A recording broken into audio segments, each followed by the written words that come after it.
Zachary Levi wants to stay in the game, and he's making some questionable moves to do it. Look, after a string of box office stumbles and a Hollywood landscape that no longer seems to know what to do with him, Levi has turned towards a new collaborator that's raising more than a few eyebrows, and not in a good way. Look, Zachary Levi was always the kind of guy that you wanted to root for, the underdog with the goofy smile, the earnest charm, the energy that made Chuck a cult hit and somehow made Shazam work in a universe that was already in the process of collapsing under the weight of its own studio mismanagement. He was likable in a way that didn't really feel manufactured. He made people feel good, and maybe that's kind of the problem now, because in his search to keep being liked, he has wandered into territory that feels like a betrayal of what made him special in the first place. And this goes back all the way to his early days. A friend of mine went to high school with him in Ventura, California, and always said that he was a nice guy, but he tried so hard to get people to like him. And well, this week, Zachary kind of did all that when he confirmed on social media that he's in active talks to collaborate with Eric July's Ripverse comics. Now, that name will not mean much to the average moviegoer and comic book reader, but to anyone who's paid attention to the increasingly bizarre culture wars infecting comic book spaces in the last couple of years, it's a pretty big-ass red flag. Rippaverse isn't just an indie comic company, it's a brand built on reaction. Negative reaction, by the way. It's comics by the way of YouTube drama. Ideologically rigid, suspicious of inclusion, and held together by the scotch tape of spite. That might sound harsh, but then again, I want you to go read Isom. Actually, don't.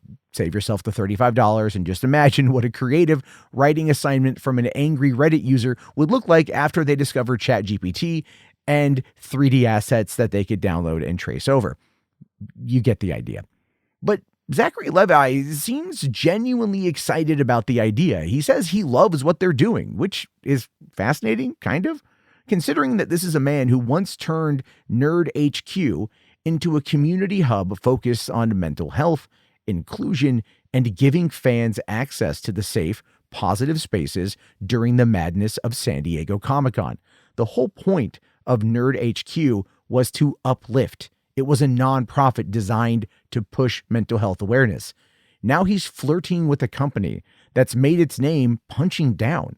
The easy take is to say that Levy's gone full right wing, and sure, he did publicly endorse Trump in 2024, which wasn't entirely unheard of, but it still kind of felt like a wait seriously moment for a lot of his fans who hadn't been following the fall from grace. And I don't think that's the whole story. Like, this isn't a heel turn, but this is a guy who is trying to stay in the game.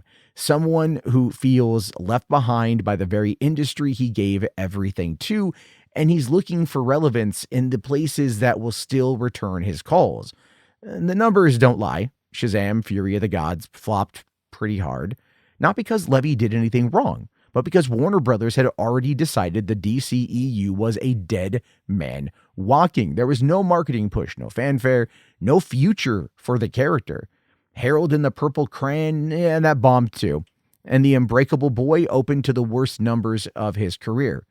When you're used to being the leading man and suddenly you're starring in faith-based family dramas no one sees, you start to panic. And also, when Robert Rodriguez stops returning your calls after the dismal Spy Kids reboot, reinvention starts to look like desperation. And desperation is where opportunists like Eric July thrive. July's whole pitch is that the Rippaverse is the antidote to quote-unquote woke comics. What that really means is stories with no diversity unless it's the safe background kind. No agendas, no politics, except, of course, the loud, unavoidable, deeply political worldview baked into every page. It's about keeping it real, which in practice just means hiring creators who have been blacklisted for inflammatory work, aka Joe Bennett, clinging to outdated storytelling rules, and raging against the industry on live streams with fans who treat every progressive superhero as a personal attack. And let's not pretend Levi doesn't know this. He's not some sheltered performer who stumbled into this blindly. He's pretty active online. He engages with fans. He's fully aware of what this space represents. That's what makes this so frustrating. He's choosing to ignore it. Or worse, he's convinced himself that he can rise above it, that he can somehow bring his mental health nonprofit into a space that openly mocks people struggling with identity, with trauma, with difference. It's like trying to install a kindness booth inside a YouTube comment section. You can mean well, you'll still get torn to pieces. Remember the saying? The path to hell is paved in good intentions? This is it, and this isn't new. We've seen actors fall into these pipelines before. They start off just looking for new audiences and new platforms, then they go on a podcast and then another, and then they start parroting the talking points. And by the time they realize what they've become, they're a thumbnail in a clownfish TV rant about how Star Wars is dead because a woman has a lightsaber. But Zachary Levi's not there yet, at least I hope not. There's still time to turn back, time to realize that collaborating with people like the Rippaverse might score a few headlines in the moment, but at what cost?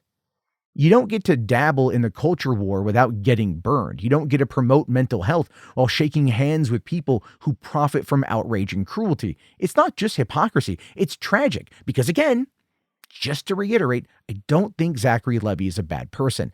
I think he's just trying to find his footing in an industry that forgot how to nurture people like him.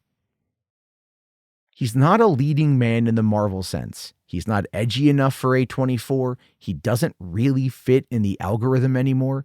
So now he's chasing relevance in the places that still worship celebrity, no matter how hollow that worship might be.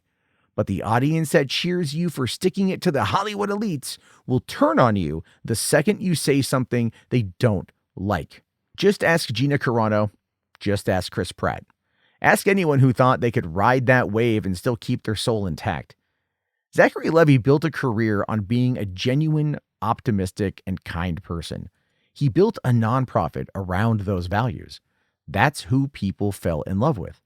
Not some culture war foot soldier, not a guy teaming up with comic creators who treat inclusion like it's a disease. If this really is the next phase of his career, it is, in my opinion, a massive misfire. He wants to be liked. That much hasn't changed.